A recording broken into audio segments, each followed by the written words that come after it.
Hi, this is Janine from the RSI and Overuse Injury Association. Take 3 on our video.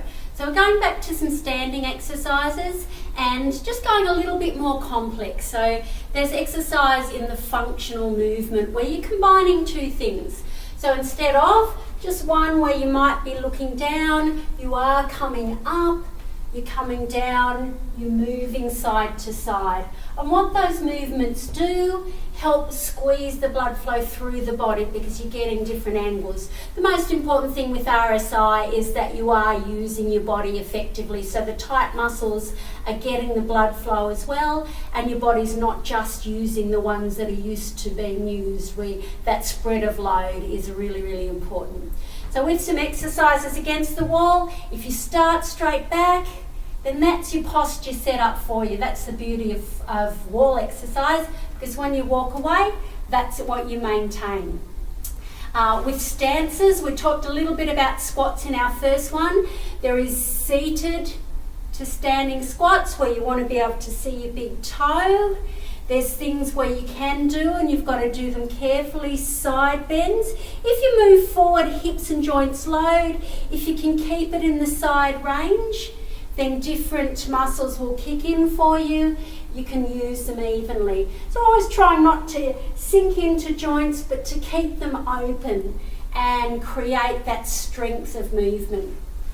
With exercise more specifically for shoulders, there's some great shoulder stretch strength combinations. So with the arm up to shoulder height, V down through neck and shoulders, just gently drawing one shoulder back will give you extra strength. So whenever you do something with resistance, so in this case, the wall provides natural resistance, then it is a strength stretch combination.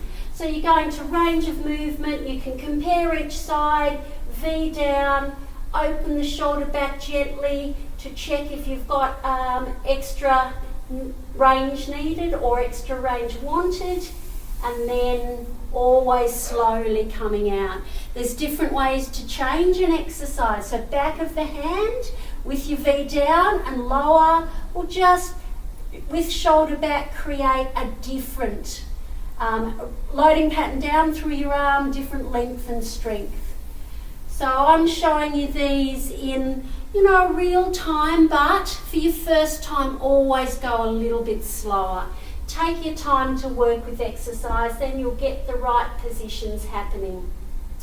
Once you've done arm ones, it's always a great time to do some of your other exercises where you're against a wall, and you can just have a fingertip against the wall for balance. So just to know that you're not leaning to one side. It's not because you need the support, but it will help facilitate.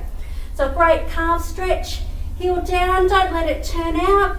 Keep it square, you'll get your calf lengthened, your hip lengthened, you can get shoulders down, it's a little bit of everything.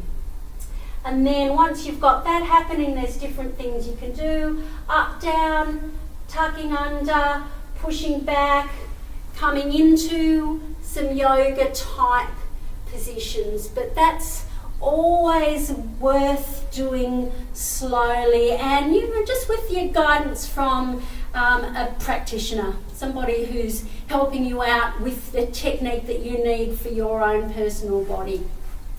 With split stances, so lunges are often done poorly just because we can't quite get the alignment right of the hips. If you can have that back foot not turned out but squared up, you've got your core switched on, you can come down, your ankle is aligned with your knee, then lunges can be really useful. But if they feel like they're loading neck, shoulders, hips, then you'd come out and try something different.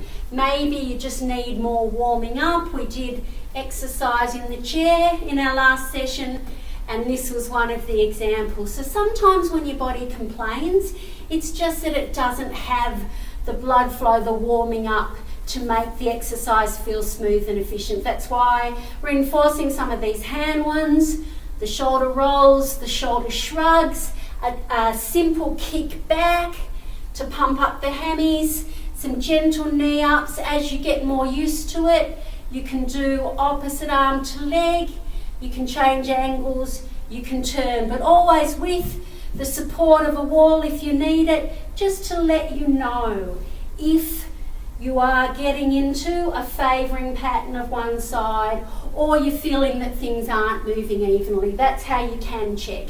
The wall's a great way to exercise. Often for rotator cuff injuries, we're given this type of exercise where you're pumping out. You can feel how even the movement is against the wall. You can keep the V down. So there's lots of things that we can keep doing. Those 5-minute little short spells that will really count over time. So every hour, 5 minutes of exercise will really have benefit. So I encourage you very much to do so, and thanks for checking in with us today. Thank you.